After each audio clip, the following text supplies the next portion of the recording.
So to give you the 30,000 foot overview, I guess I would have anticipated we'd be in our greenhouse by now. There have been lots of setbacks, primarily due to permitting and the location in which we're allowed to dig a well. And the delay in the well drilling has meant that we're growing veggies that have been seeded at Kyle's farm about 45 minutes away. And so since April, we've been driving out to his farm to water those plants, and they're being harvested here, and the whole washing and packing operation is taking place in our garage.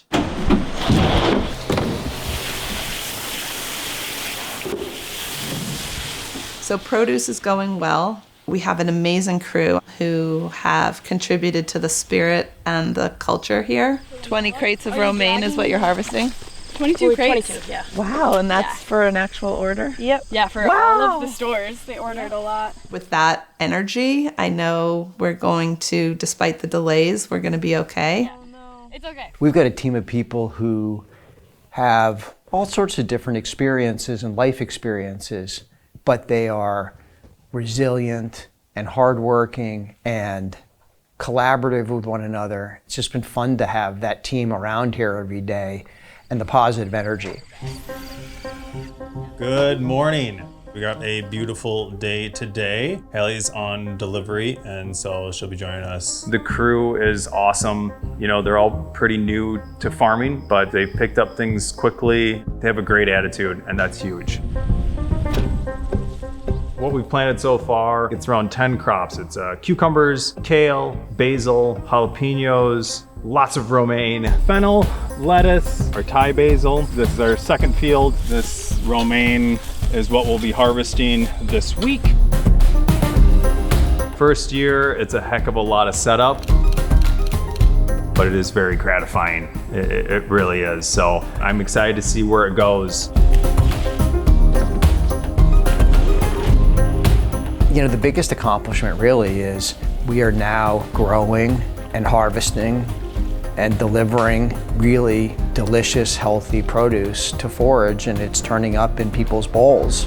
Right now, the amount of produce that's currently coming from Flynn Creek farms is anywhere from 5 to 10%. In the future, I would expect to be able to purchase anywhere from 50 to 75% of produce from Flynn Creek farms.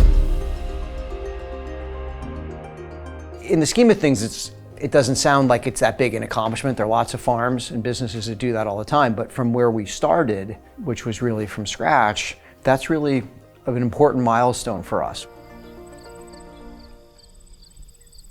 In the last 6 months, some of the challenges have been, I think, equipment. Brand new things were arriving, but they'd be broken, or things that we've ordered but just haven't arrived. We still have one piece of harvesting equipment that's somewhere in the ocean between Italy and here. All right, Sarah, here you go. Some of the other challenges were getting approval for the well here in Dane County. There's a lot of hoops to jump through with that, and we are still waiting for that second well for our greenhouse.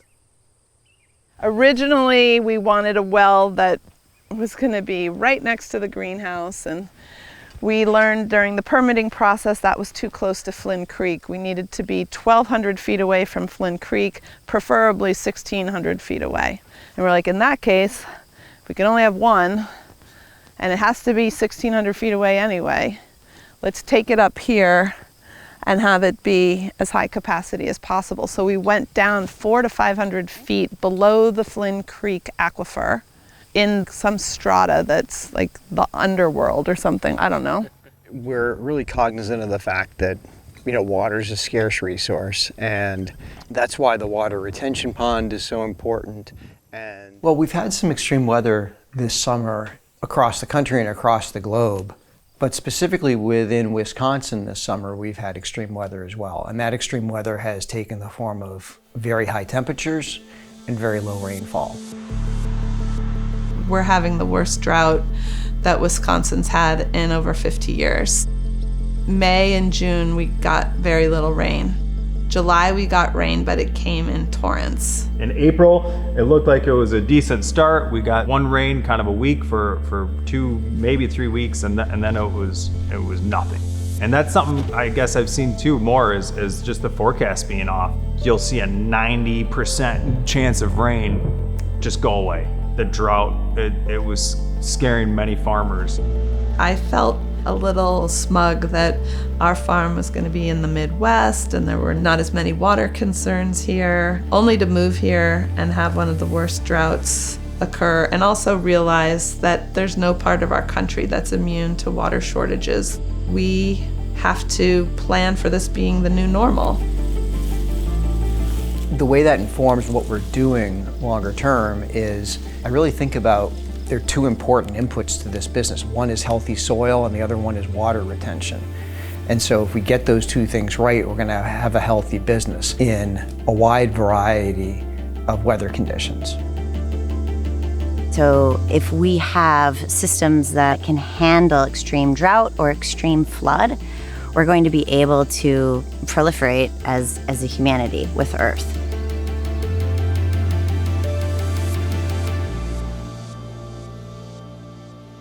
So the concept of regeneration is very important in terms of creating a balance or equilibrium. So a lot of the problems that we are facing right now are because they're extremes and they're going from one end of the pendulum to the other.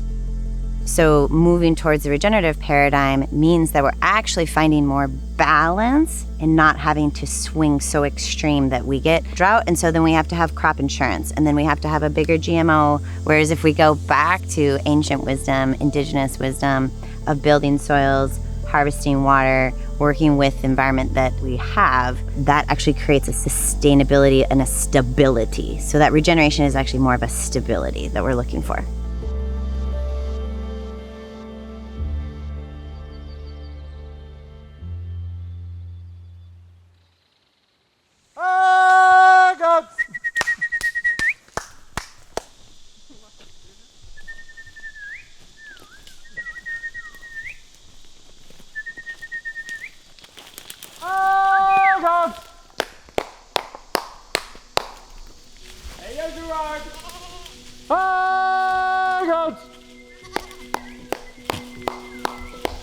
There they are. Yeah, there they are. Now they'll come. Hey, looping back.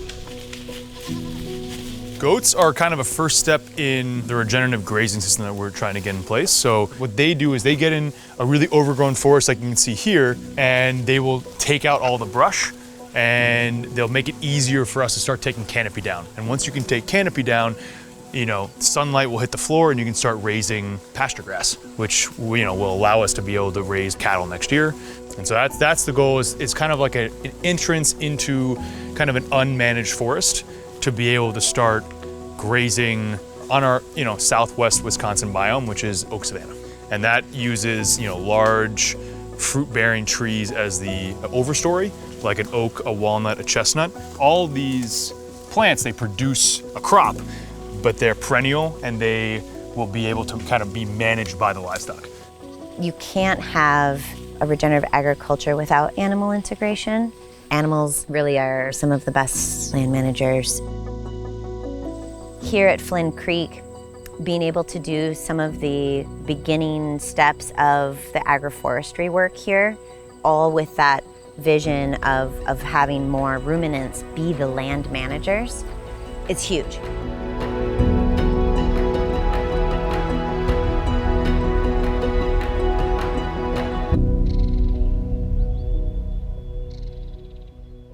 John was really good at this at the meeting, was like, okay, what's the point of these 6 things? It's to close loops on produce. So what are the 6 things? So yeah, livestock is the big one. So obviously we have goats this year, but we're planning, I didn't really write it down, but we're planning for cattle next year, and that is managing the oak savanna. I think it's important to document what we're doing, because if this is going to be replicatable by others, there'll be a bit of a roadmap and a story about the journey. We're clearly, over the next 12 to 18 months, going to expand the produce operation. I think we're trying to tell a story which is honest and authentic and being open about challenges and roadblocks and maybe how we've overcome them. We were gonna do the worm compost. You know, I designed the tanks. I started designing the, the wedge system that we're gonna be filtering them through. John says what we're doing is really serious, but we can't take ourselves too seriously. And so the beginning mindset, the startup mindset, the questioning mindset, feeling like what we're doing is important. One more, right? Thanks, Sarah. And there's something really satisfying about knowing our food that we're working so hard to grow is going out there, and like there's a general excitement about that.